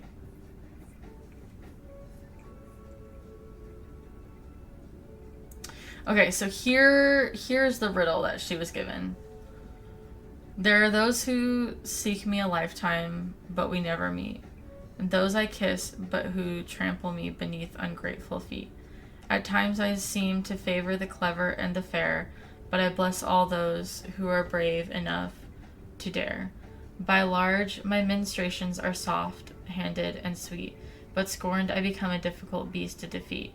For though each of my strikes land a powerful blow, when I kill, I do it slow. Do you have any answer of what it might be?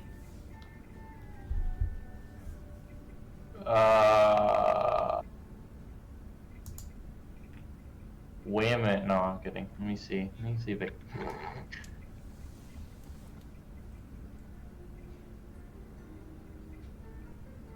I mean, I'm assuming it has something to pertain about Amaranth's life, or something to do with her. Does it? Either it has to do with her sister and the human race, or something like that.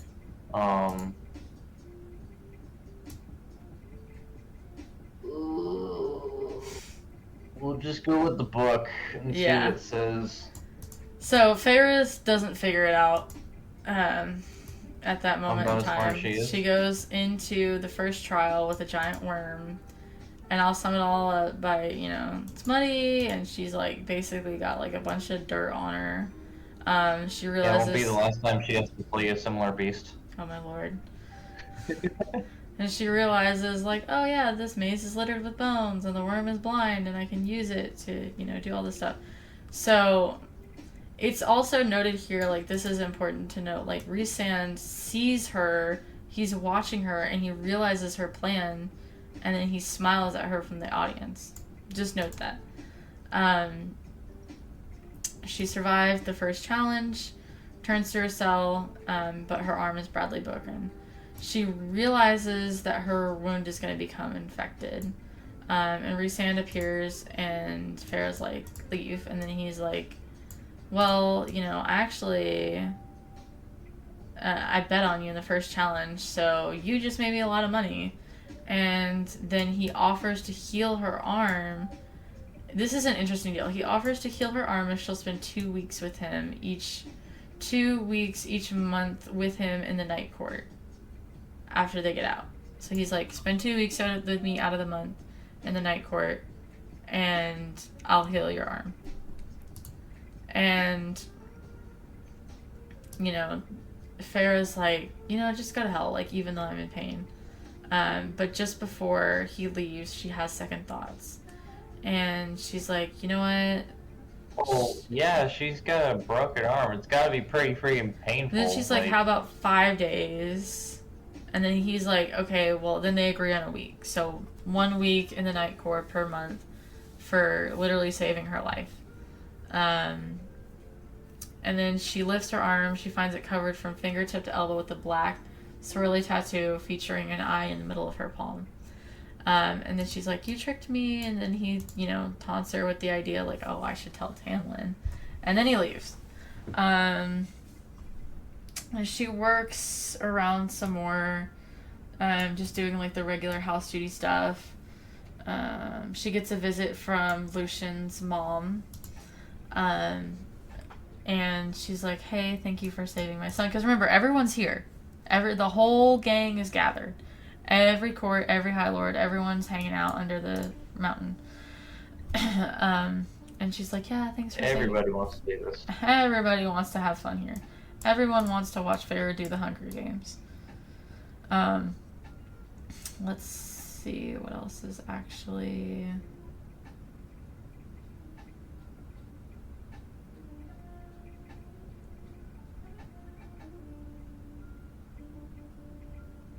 So then she gets another visit from Rhysand the next day. And he's like, hey, that's when she realizes that, all of the High Lords are still living on scraps of their powers. All the High Lords can shapeshift, and he shows her his bat-like wings, and then Feyre is like, do you know the answer to the riddle? And then he's like, well, Amarantha's forbidden anyone from helping you from that. But, I'm impressed that you had the nerve to ask. And then he helps her with a task that she was given, orders the guards not to touch her or give her any more chores, and then he smiles and leaves. And she's alone in the cell, and she thinks about, the riddles, and, it's been more time. And then Rhysand sends 2 high fae women to fetch her, wash her, apply makeup and body paint, and dress her in sheer white fabric. And then Rhysand appears to take Feyre to a midsummer celebration. And then he, and she's thinking, like, why are you putting me in all of this body paint and this, flimsy outfit? And then he's like, well, this body paint, like, it's going to allow me to I'll know if anyone's touched you in the throne room. So that's when they go to the celebration in the throne room. And Rhysand tells Amarantha, like, yeah, we made a deal. And then Tamlin's like, he doesn't react still. Tamlin has been, like, dead this whole time. I'm not saying he was under any magical spell, like, defense. He's just blank-faced, like, this whole time. He's not doing anything productive. But she does note in that moment, Feyre does note that he's got like a white knuckle grip on the arm of his throne.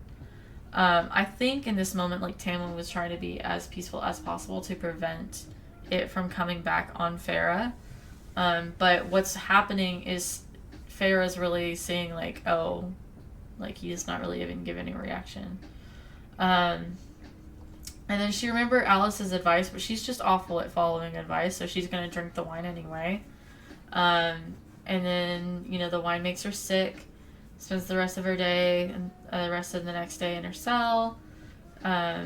Lucian arrives and tells her that, you know, oh yeah, when you were under the wine, Rhysand made you dance for him most of the night, and then, you know, why did you make that deal? And Feyre's like, well, you know, thanks for helping me during my first task, you know, all this kind of stuff. So we go on, and, you know, the whole stuff with the wine, sleeps it off, you know. And then Rhysand comes and visits again, and Feyre's like, why are you saving my life? But he doesn't answer. Let's see. So this is an interesting note. So they're in the throne room, and Amarantha orders Rhysand to enter the mind of a high fae who tried to escape. She tells Rhysand to shatter his mind and just simply kill the fae, and he does it by making a fist. And take note that this is him on, like, a fraction of his power, and he can still do that. Second task. It's kind of hard to explain, but the floor lowers her into a pit surrounded by 3 walls and an iron gate. With Lucian chained to the floor on the other side, crowd watching. Yeah, you gotta solve this puzzle and correct the lever from a set of 3. 2 spec gates, one over Feyre, one over Lucian, coming down slowly on the ceiling. And then one wall is featuring writing above 3 letters, but Feyre is like, I can only make out a few words. This sucks. And then Lucian's like, just make a choice, you know. And she panics as it starts to get closer. They're starting to get, like, pressed in. And when she reaches for the second lever and the first, a severe pain shoots through her arm. When she reaches for the third, she doesn't experience any pain. She pulls the third lever, spikes stop advancing. Feyre falls to her knees, you know, ta-da, I've gotten the second, through the second trial. And Feyre curses the eye on her palm, but recognizes that Rhysand saved her life, because that's the arm that got the pain. So he was actually secretly helping her. Hang in, we're almost there. Okay, I promise. So this is the point where Feyre gives up on the riddle. She's like, screw this, I'm done. And so she's like, I clearly can't solve the riddle. Remembers Alice's advice to not trust her senses. But alone in her cell, she hears beautiful music, which compels her to see beautiful flowers, trees, colors, clouds, and a palace in the sky. And she weeps, and she remembers she's fighting for Tamlin, stares at the eye on her palm, thinks about her final trial in just 2 days. Party happens, because, you know, Amarantha just loves throwing parties. Tamlin approaches her, standing next to her, staring straight ahead. Do you blame her? Like, Amarantha is literally the highest of the highest. She's queen of the world. Going on. She's literally queen of the world. Like, she can do whatever she wants. She doesn't have anything going on with her life. She's got enough power to keep everyone in fear from causing issues and just obeying whatever she says. She could just throw whatever party she wants. Literally. And do whatever she wants. No, because then at the party, Tamlin finds her, and then is like, follow me, leads her to a dark room, and they start to, like, kind of get it on, and Rhysand appears, and it's like, y'all shouldn't do that, Amarantha won't like that, and then, you know, Rhysand kind of hides the evidence from her body paint and all that stuff, like, hides it all, like, hey, you know, just to, like, help him out, and Tamlin leaves, and he's, like, whispering her, like, I love you. And then Feyre's like, why is Rhysand so invested in this?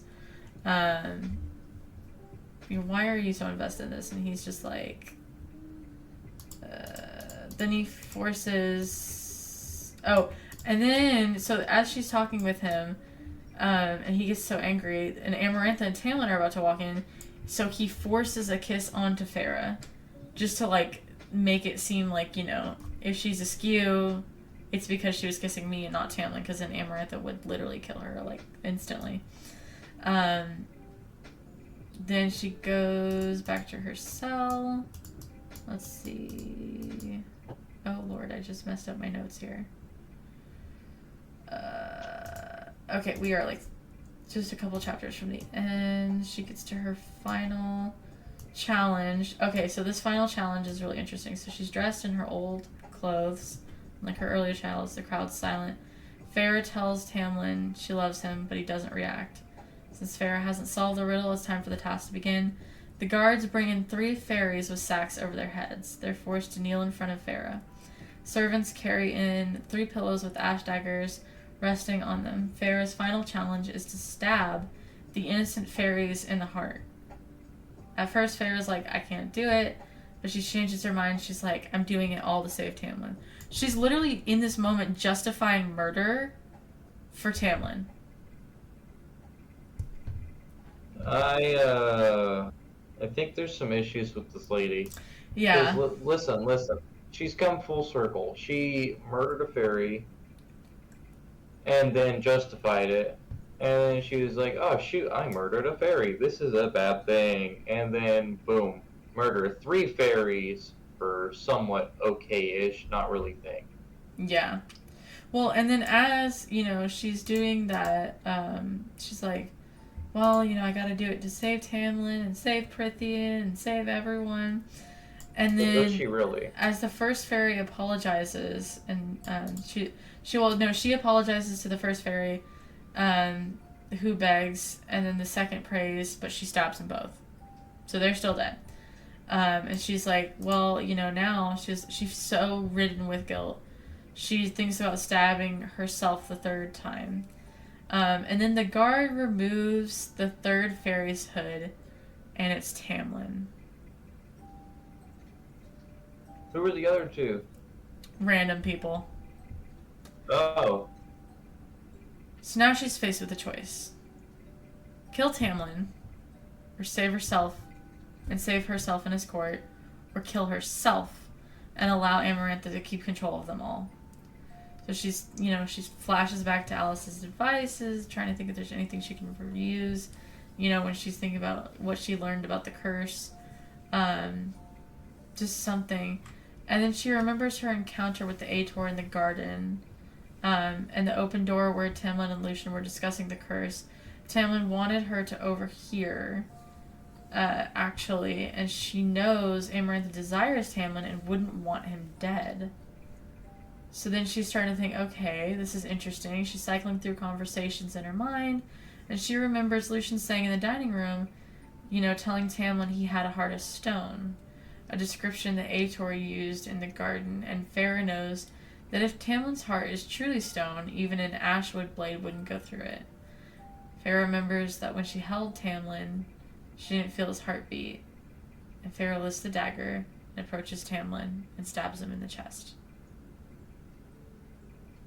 And he dies because not really him. No. He cries out, but his blood gushes, but the dagger hits something that's hard and bends the tip of the blade.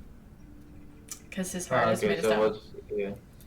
Okay. Rice hand smiles. Wasn't she only tasked to stab them, not exactly to kill them? Or was she straight up tasked to kill them? She was straight up tasked to kill them. Oh, okay. Yeah. And then Amarantha's like, oh crap, because she just beat all my trials. Then she's like, well, actually, I only ever said that I would free his court immediately if you solve the riddle. That doesn't apply to the tasks. And she'll like, I'll just free you whenever I choose. Amarantha then attacks Feyre, slams her to the ground, breaks her bones, says she'll stop if Feyre will deny her love for Tamlin. And then Rhysand lunges for Amarantha, but with an ashwood dagger, but she repels and batters him with her magic. And Feyre's like, you've got to stop this, like, you can't be doing this, like, I do love Tamlin. And Tamlin's like, Amarantha, you've got to stop. And then Feyre's laying there thinking about the riddle. She thinks about Tamlin of the mountain, and then, her sisters, and Feyre announces the answer to the riddle is love. Right as she sees Tamlin's eyes widen and her spine cracks, and she dies. Woohoo, end of story. Right? That's what you'd think. Darn, this idiot comes back to life because she's got stupid powers. Well, basically, like, there's a tussle between Tamlin, blah, blah, blah, blah, blah. And, who winds up actually killing her? I think, okay. Tamlin actually runs the sword through Amarantha's head and tears out her throat. I'm gonna just put this in as a note now, but later you will find out Tamlin did not deserve that kill. Actually, Rhysand deserved that kill. He deserved to be the one to kill her. Yeah, Oh yeah, for sure. But Rhysand was kind of a little wimp and like got beaten by some magic. I understand she's a powerful being, but still, come on, man. All in due time. All in due time. There's reasons for everything. A lot of this stuff gets revealed in the next book, which I'm now realizing we definitely need to split into 2 episodes. But we're already to the end of this book. Fair enough. So we might as well. So then Amaranth is dead, goes over to Feyre, holds her in her arms, and then kind of all the High Lords gather around Feyre and basically like transfer a piece of their power to her. And then they drop like light onto her. All 7 High Lords, all of them. They agree, like, you know what? She saved all of Prithian. She deserves this. So we'll leave her with a drop of our power. And then she wakes up again. She's not dead. And she realizes in being reincarnated, she has also become a High Fae. So Feyre is no longer a human. She's now a High Fae. And he's like, this is the only way to save you. Amaranth is dead, blah, blah, blah, blah, blah.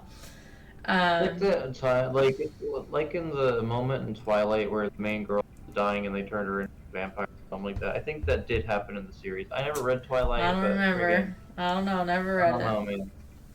Anyway, that all goes down. My older sister did force me to watch the first movie. Ooh, that sucks. Yeah, oh well. She did also force me to watch the first Hunger Games with her, but yeah, oh well. So basically, she's just a fan of like the first part of series and nothing else. Oh, I think she wanted me to watch the other things with her, but she was never really around. So. So basically, after all of that, they return back. After some chats, they return back to the Spring Court. Let